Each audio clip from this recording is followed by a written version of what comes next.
What's up? I'm Lily. Revenge Crown brings you the stories that keep you hooked. If that sounds good, smash subscribe and let's go. During the father-daughter dance, Mom cornered us. Sign the condo over to your sister right now. She smiled. Don't be difficult. It's just a house. My husband's attorney stepped forward and handed Mom a folded document. That's a cease and desist letter, he said calmly. Any further attempts to coerce my clients into transferring property will result in legal action. Mom stared at the paper like it was written in a foreign language. Your attorney? You brought your attorney to your own wedding? We anticipated this conversation, James said, his arm protective around my waist.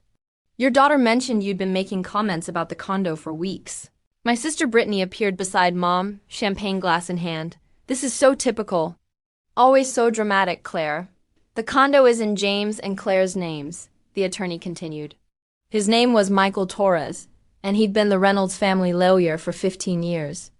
It was a gift from Mr. and Mrs. Reynolds to the couple. Neither you nor your daughter have any legal claim to it. Legal claim? Mom's voice rose. Several guests turned to look. I'm talking about family helping family. Brittany needs a fresh start after her divorce. Then Brittany can work for one like everyone else, I said quietly. The condo isn't available. After everything I've done for you, Mom said, her voice taking on that wounded tone I knew too well. I raised you, sacrificed for you. And we're grateful, James interrupted smoothly. But gratitude doesn't include signing over a $450,000 property. The number hung in the air. I saw Mom's eyes widen slightly. She'd known the condo was valuable, but hearing the exact figure made it real. 450,000? Brittany repeated. Jesus, Claire. You could at least let me live there and pay you rent. No, I said simply. Why are you being like this? Brittany demanded. I'm going through a divorce. I lost everything. You lost half of what you and Derek accumulated in 3 years, I corrected. That's not everything. And you're living with Mom rent-free. That's temporary, Brittany snapped. So find a permanent solution that doesn't involve taking our home, James said. His voice was pleasant, but there was steel underneath. Mom grabbed my arm. Can we talk privately? No, I said, gently removing her hand. Anything you want to say, you can say here, with witnesses. Her eyes narrowed. You've changed since you met him. He's made you cold. He's made me realize I deserve respect, I said. There's a difference. Michael Torres stepped forward again. Mrs. Brennan, I'm going to make this very clear. The condo at 2847 Harbor View was purchased by Richard and Margaret Reynolds. It was gifted to James Reynolds and Claire Brennan Reynolds upon their engagement. The deed is in their names jointly. You have no standing to request, demand, or coerce them into transferring ownership. If you continue this behavior, we will pursue harassment charges. Do you understand? Mom's face flushed red. You can't threaten me. That wasn't a threat, Michael said calmly. That was a legal explanation. The threat comes if you ignore it. James took my hand. We're going to finish our reception now. Please don't bring this up again. We walked away. Behind us, I heard Mom's voice rising, Brittany joining in. I didn't look back. James's mother, Margaret, appeared at our side. Well handled, she murmured. Though I'm sorry it was necessary. You warned us, I said. I'd hoped I was wrong, Margaret admitted. But when your mother called Richard last week asking about transferring the deed, we knew we needed to be prepared. She called your husband, I asked, shocked. Twice, Margaret said. Richard was polite but firm. Then we called Michael. We'd planned to leave for our honeymoon 2 weeks in New Zealand, the next morning. But at midnight, as James and I were packing in our hotel suite, my phone started ringing. Mom, then Brittany, then my Aunt Karen, then Mom again. I turned my phone off. They're going to keep trying, James said. Let them, I said.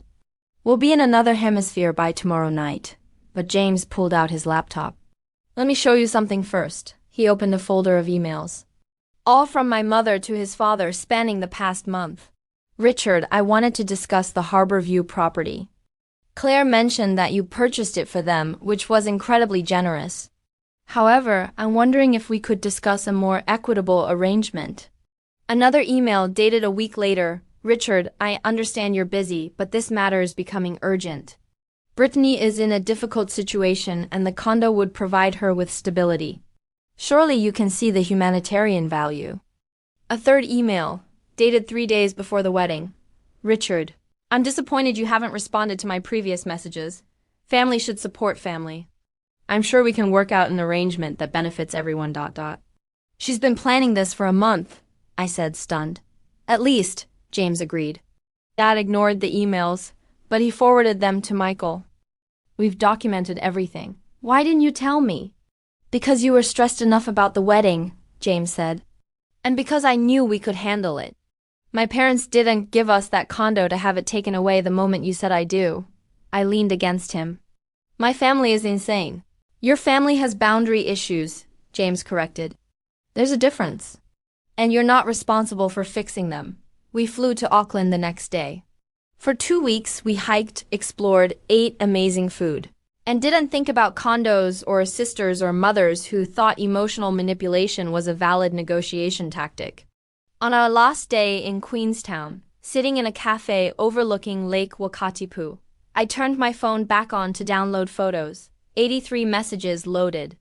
I scrolled through them with a growing sense of unreality. Mom, you can't ignore this forever. Brittany, I'm your sister. How can you be so selfish? And Karen, your mother is beside herself. Can't you just let Brittany stay in the condo for a few months? Mom, I didn't raise you to be this cruel. Brittany, fine. Keep your precious condo. Don't come crying to me when you need family. On and on. I stopped reading at message 47. Should I respond? I asked James. He looked up from his own phone. Do you want to? Not really, I admitted. What's the point? They're not going to suddenly respect boundaries just because I explain them again. Then don't respond, James said. Your silence is an answer. I blocked Mom's number. Then Brittany's, then Aunt Karen's. There, I said. Done. How does that feel? James asked. Terrifying, I admitted. Also liberating. We returned home on a Tuesday. The condo was in a beautiful area of San Diego, walking distance from the harbor, with floor-to-ceiling windows and a balcony that caught the sunset perfectly. James's parents had bought it for us as an engagement gift. Every couple needs a strong start, Richard had said. No, Dad, no landlords. Just a home that's yours. It had felt like a fairy tale at the time. Now it felt like a fortress under siege. We found a notice taped to our door. From the condo association dated 5 days earlier, Dear Mr. and Mrs. Reynolds. We received a request from a Margaret Brennan claiming to be the property owner. She requested access to the unit and a copy of building keys. We denied this request as our records show you as the legal owners. However, we wanted to inform you of this attempt. If you have any concerns, please contact building security. I stared at the notice. She tried to get keys to our home. James's jaw tightened. Call Michael, Michael Torres answered on the second ring. When I explained, he was silent for a long moment. That's attempted fraud, he said finally. She misrepresented herself as the property owner to gain access to your unit. That's a crime. We're not pressing charges, I said quickly. She's still my mother, Claire, Michael interrupted gently. I understand that. But you need to understand something. This behavior is escalating. First the demands at your wedding. Then the harassment while you were on your honeymoon. Now attempting to fraudulently access your home. What's next? I don't know, I admitted. We need to get a restraining order, Michael said. Both against your mother and your sister. Document everything, restrict access, make it legally clear they cannot contact you or approach your property. That seems extreme, I said. Does it? Michael asked. She tried to break into your home. I looked at James. He nodded slowly. Okay, I said. Do it. The restraining order was filed within 48 hours. Temporary orders were granted immediately. Mom and Brittany had 10 days to respond before the hearing for permanent orders. Mom's response came via my Uncle Dave, who I hadn't blocked. Claire, this is your uncle. Your mother is devastated. A restraining order? Against her own daughter? She was just trying to help Brittany. You're tearing this family apart. I showed James. He typed out a response on my phone. Uncle Dave, this is James. Claire's mother attempted to fraudulently obtain keys to our home by claiming she was the legal owner. That's a crime. The restraining order is a legal protection against further attempts to access our property or harass us. If she's devastated, she should reflect on the choices that led to this outcome. Do not contact Claire about this matter again. Uncle Dave didn't respond. The hearing was scheduled for 3 weeks later. Michael advised us to attend. You don't have to, he said. I can represent you. But sometimes judges like to see the petitioners in person. We'll be there, James said. The morning of the hearing, we dressed professionally and drove to the courthouse. Mom and Brittany were already in the hallway with their own attorney, a tired-looking man named Gerald Hutchins, who kept checking his watch. Mom saw me and started toward us. A bailiff stepped between us. No contact, ma'am, he said firmly. That's why we're here. She's my daughter, Mom protested. That's irrelevant, the bailiff said. We were called into the courtroom. The judge was a woman in her 60s named Sandra Pierce. She reviewed the petition, the supporting documentation, and the response from Mom's attorney. Mrs. Brennan, Judge Pierce said, looking at Mom, you attempted to obtain access to a property you do own by claiming to be the legal owner. Is that correct? I just wanted to see the place, Mom said. My daughter won't return my calls. That's not the question, Judge Pierce interrupted. Did you or did you not represent yourself as the property owner to the Condo Association? Silence. Then, reluctantly, I may have said I had an ownership interest. You don't, Judge Pierce said flatly. She looked at the paperwork. The property is owned jointly by James and Claire Reynolds. You're not on the deed. You have no ownership interest. Claiming otherwise to gain access is fraud.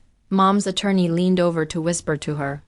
Furthermore, Judge Pierce continued, the evidence shows a pattern of harassment. Demands at their wedding reception. 83 text messages during their honeymoon. Emails to the groom's father.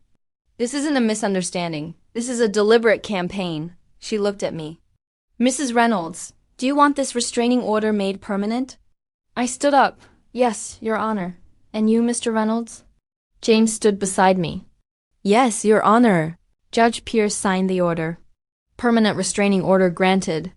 Margaret Brennan and Brittany Brennan are prohibited from contacting James or Claire Reynolds by any means. They are prohibited from coming within 500 feet of the Reynolds residence, workplace, or any location where the Reynolds may be present. Violation of this order will result in arrest. Do you understand? This is ridiculous, Brittany burst out. Over a stupid condo. Bailiff, Judge Pierce said. Remove Miss Brennan from the courtroom. Brittany was escorted out, still protesting. Mom sat in stunned silence. Mrs. Brennan, Judge Pierce said. Do you understand the terms of this order? Yes, Mom whispered. Then we're done here. We walked out of the courthouse into bright afternoon sunshine. Michael shook our hands. That went as well as it could have, he said. The judge clearly saw through their narrative. What happens now? I asked. Now you live your life, Michael said. The order is in place. If they violate it, call the police immediately. But hopefully, this makes it clear that their behavior has real consequences. James's parents met us for dinner that evening. Margaret hugged me for a long time. I'm so sorry you had to go through that, she said. It's not your fault, I said. No, but we're partly responsible, Richard said.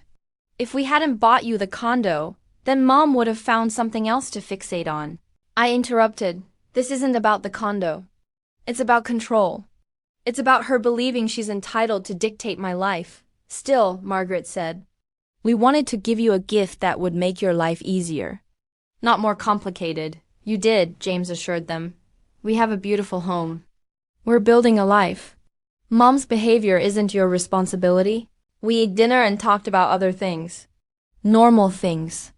James's new job, the garden we wanted to plant on our balcony, vacation plans for next year.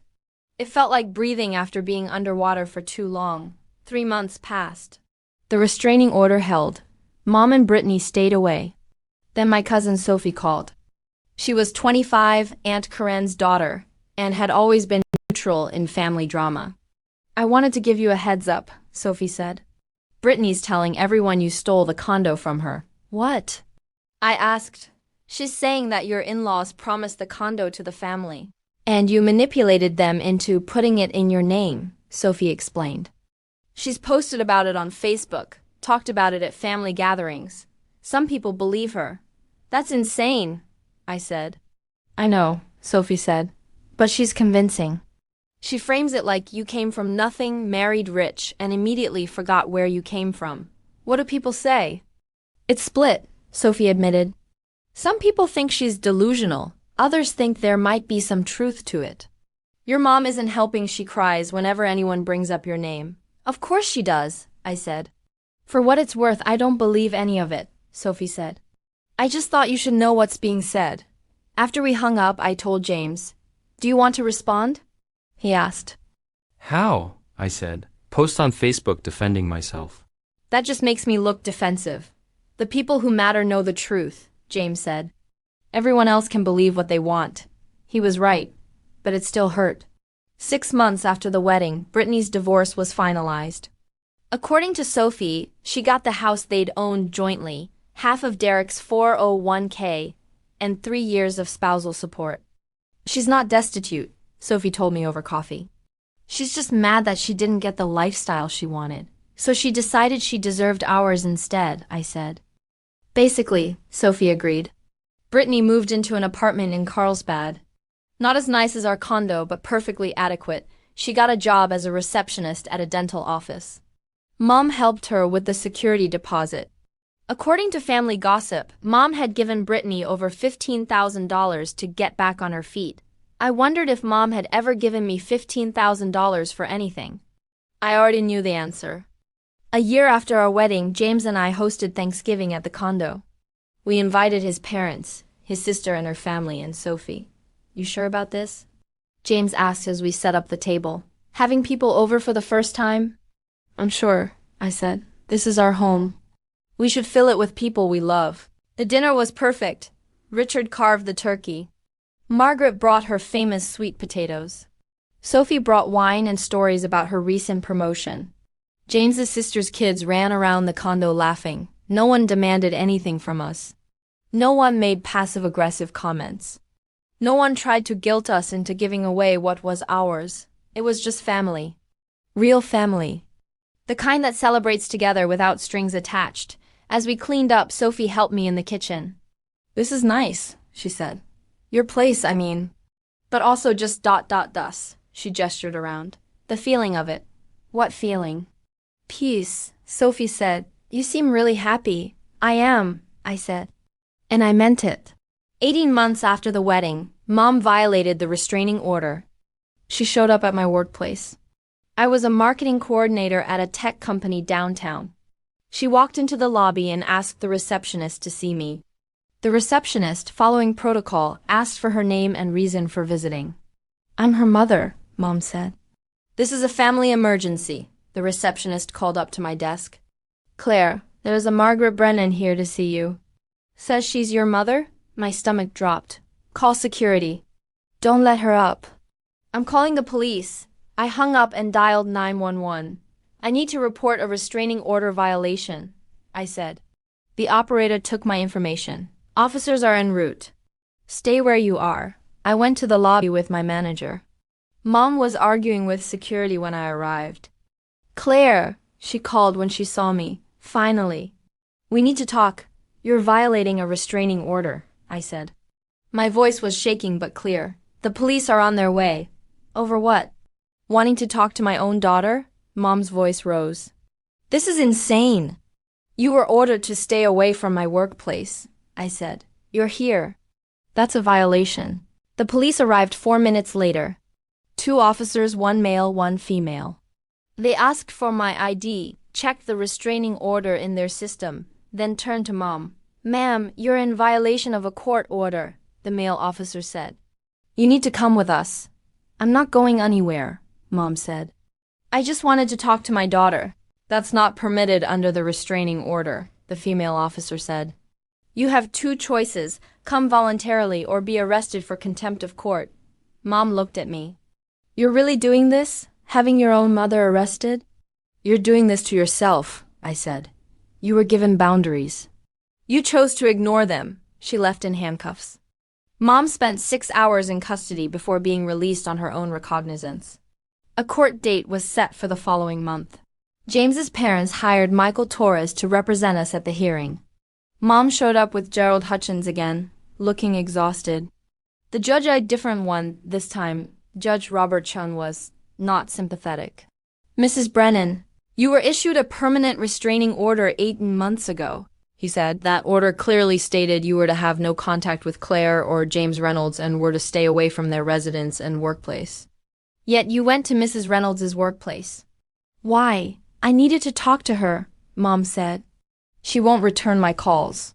She's not required to return your calls, Judge Chun interrupted. That's the entire point of the restraining order. You were told to stay away. You didn't. That's contempt of court. Gerald Hutchins tried to argue that it was a misunderstanding, that Mom was under emotional distress, that she meant no harm. Judge Chung cut him off. Intent is irrelevant. The order was clear. Mrs. Brennan violated it. The question is what consequences are appropriate. He sentenced Mom to 30 days in jail, suspended pending 2 years of probation and mandatory family therapy. If you violate this order again, Mrs. Brennan, you will serve the 30 days, Judge Chun said. Additionally, the restraining order is extended for 5 more years. Do you understand? Yes, Mom whispered. We left the courthouse. Michael walked us to our car. That was the best outcome you could have hoped for, he said. The suspended sentence means she won't go to jail unless she violates again. But the 5-year extension gives you long-term protection. Do you think she actually stay away now? I asked. I think 30 days in jail is a powerful motivator, Michael said. But time will tell. 2 years after our wedding, James and I found out I was pregnant. We told his parents over dinner. Margaret cried happy tears. Richard opened champagne and toasted to the next generation. We didn't tell my family. They found out through Facebook when I posted a photo at 20 weeks. Sophie texted, "Congratulations." "How are you feeling?" I replied, "Thank you." "Feeling good?" "Excited and terrified." "Sophie, that's normal. You're going to be great parents." No one else from my family reached out. Not Mom, not Brittany, not Aunt Karen. I told myself I didn't care.